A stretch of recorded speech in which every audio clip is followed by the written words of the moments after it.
Këtu dhe mund ta marr këtë ekskluzivitetin. Çfarë të habit më shumë te klientët shqiptar?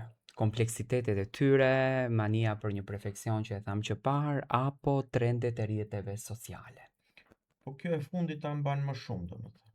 Janë gjëra për shembull që unë nuk i rekomandoj, unë operoj shumë rinoplastika, unë do operoj Po. bark shumë, domethënë kemi liposuksione, kemi operacione gjoksit, qoftë zmadhim, qoftë zvoglim, ato patjetër janë të nevojshme, mu më shqetëson kjo përveç problemit të reklamës, më shqetëson mos informimi i dur njerëzve.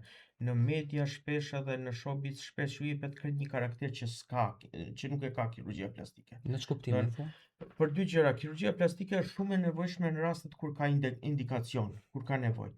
Kur fillon të merresh me këto gjëra, e shef që një përqindje e femrave, që kur ta shohësh në totalin e popullsisë, femrat përbëjnë gjysmën e popullsisë, edhe nuk është përqindje e vogël, kur ta shohësh në numra, edhe 5% jetë, edhe 10% në numra është shifra 5 shifrore, kanë kompleks të madh mungesën e gjirit.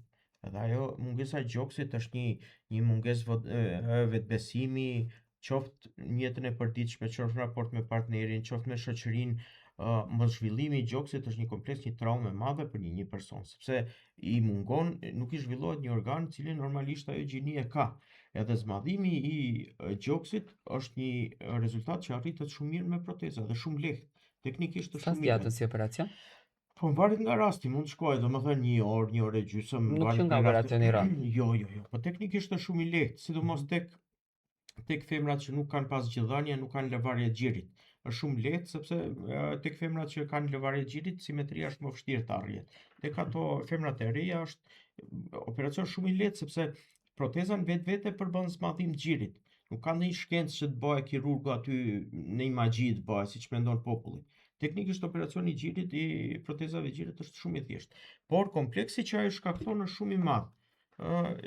Përpara në historinë e njerëzimit përshkruhen raste të shumta të tentimit të zgjidhesh këtij problemi me lloj-lloj mjetësh, saqë përshkruhen edhe injektimet parafinës që kanë përfunduar me infeksione, me abscese në mënyrë katastrofale.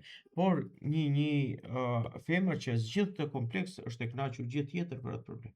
E njëjta gjë ndodh edhe me gjoksin shumë të madh, zvoglimin e gjoksit. E këtë doja të pyes sepse është një ndër personazhet që komentohet më së shumti, ju si ekspert, domethënë i kësaj pune mund ta dalloni, flasim për Dolçen, publiku do e shikon fotografin. Këtu kemi rritje të gjirit.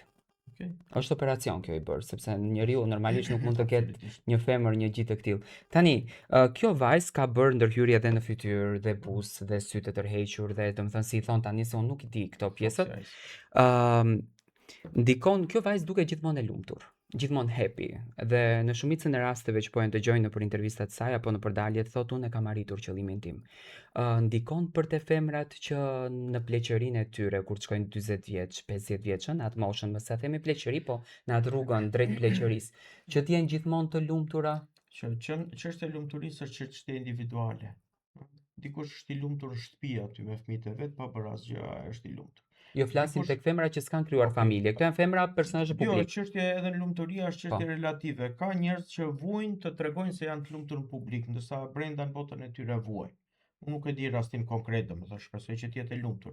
Në secili ka ato parimet dhe qëllimet e vet. Okej, ajo shumë me pamjen flasim, me pamjen. Shumë mirë. Janë disa gjëra që unë nuk do kisha rekomanduar, për shembull, fryrja e buzëve. Fryja e buzëve, përveç se në rastet kur buzët janë pa zhvilluara mirë, nuk janë shumë të fryra, janë hipoplazike, atëherë ja vlen. Por çdo rritje e buzëve jashtë nga përpara do të shkaktojë deformim mansor që ju jep një pamje si buzë të patës, për cilët mua për mua është pamje shëmtuar. Domethënë është diçka që mua nuk më kënaq. Tani rritja e buzëve me këto fenomenet filera që janë tash janë bërë dhe doktor këto që hapin aty kot.